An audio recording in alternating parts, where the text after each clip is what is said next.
In this video from ITFreeTraining, I will look at unbuffered, registered, buffered, and fully buffered RAM. Each different type of RAM has different advantages and disadvantages. By the end of this video, you will understand the differences between these RAM types and where you might find them. In this video, I will first look at unbuffered RAM. This is the most commonly sold RAM on the market. Next, there is registered and buffered RAM. Both refer to the same type of RAM, and the names can be used interchangeably. The last RAM type I will look at is fully buffered. This RAM was only used for a short period of time, but you never know, it may return one day. First, I will look at unbuffered RAM. Unbuffered is the cheapest and the most common form of RAM on the market. Consider that you have an external memory controller or a memory controller inside the CPU. In this example, I will use DDR2 memory, but the same process applies to other memory modules. In DDR2, there are 240 pins on each memory module, and 64 bits are transferred at once. Different memory modules may transfer different amounts, but 64 is pretty common nowadays. DDR also uses the same pins to read as it does to write, so considering that you have 240 pins, the math does not seem to work out.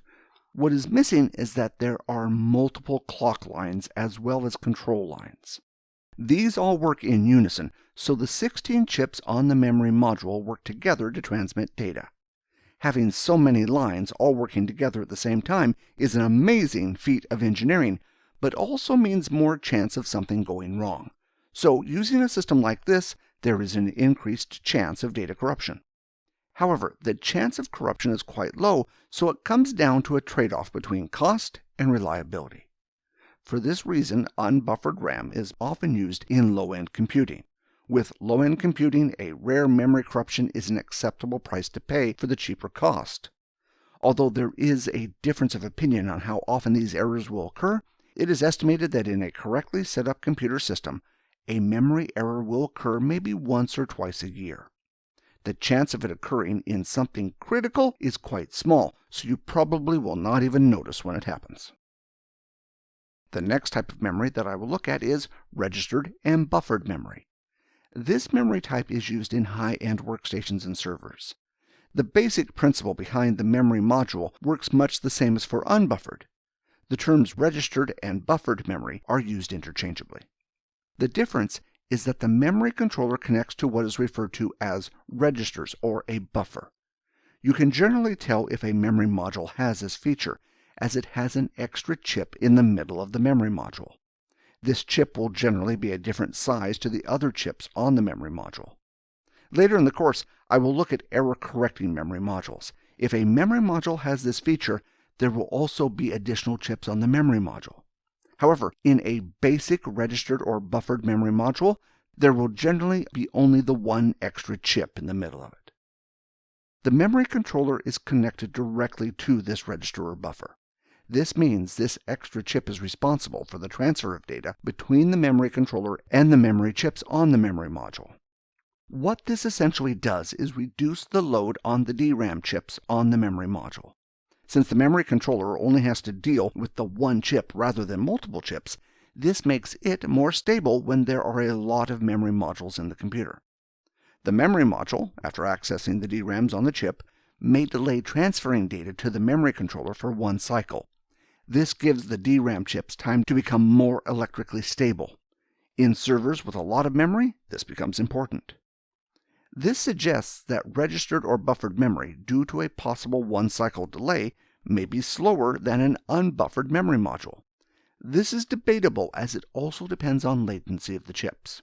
Also consider that if the memory modules are working in a burst, that is, transferring a block of memory at once, a one-cycle delay becomes insignificant. Registered or buffered memory modules cost more than unbuffered memory modules. For the reasons of cost versus reliability, you will often see them in servers. Think of a server that handles banking transactions.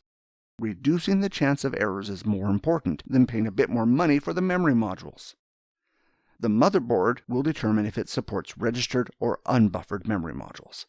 If it does support both, you may find that if you attempt to mix unbuffered with registered or buffered memory, some or all of the memory modules may not work.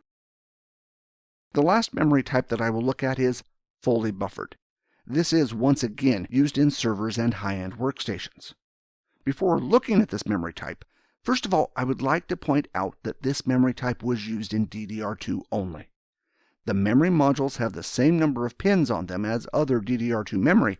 However, the notches on the memory modules are different, so a fully buffered memory module cannot be put into a standard DDR2 slot. The main difference with a fully buffered memory module is that it buffers requests into one serial bus. A fully buffered memory module has an extra chip which is generally much larger than the DRAM chips on the memory module.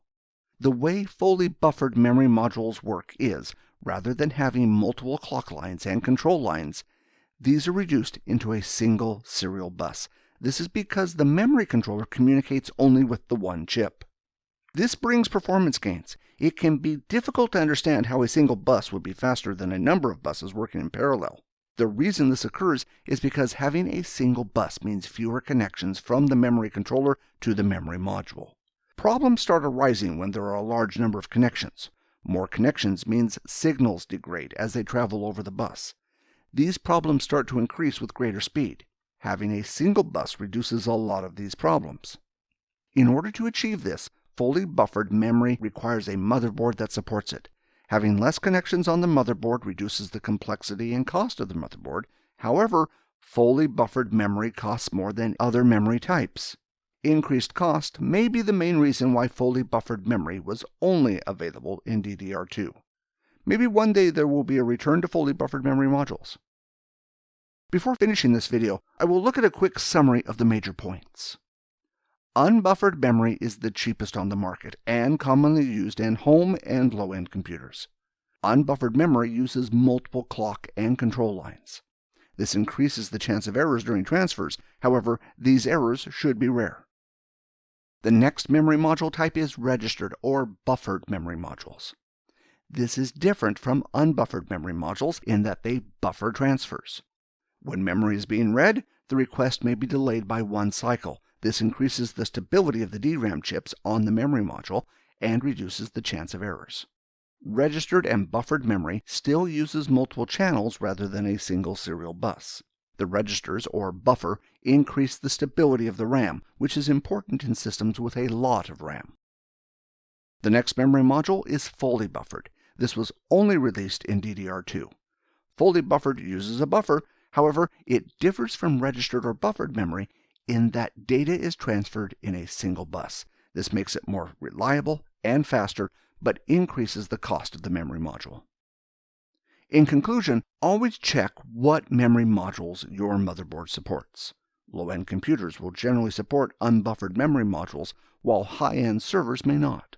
Also, be careful if mixing different memory modules together. If you attempt to do this, you may get some unexpected results. This concludes this video on the different types of memory modules. I hope you have found this video useful, and I look forward to seeing you in more videos from us. Until the next video, thanks for watching.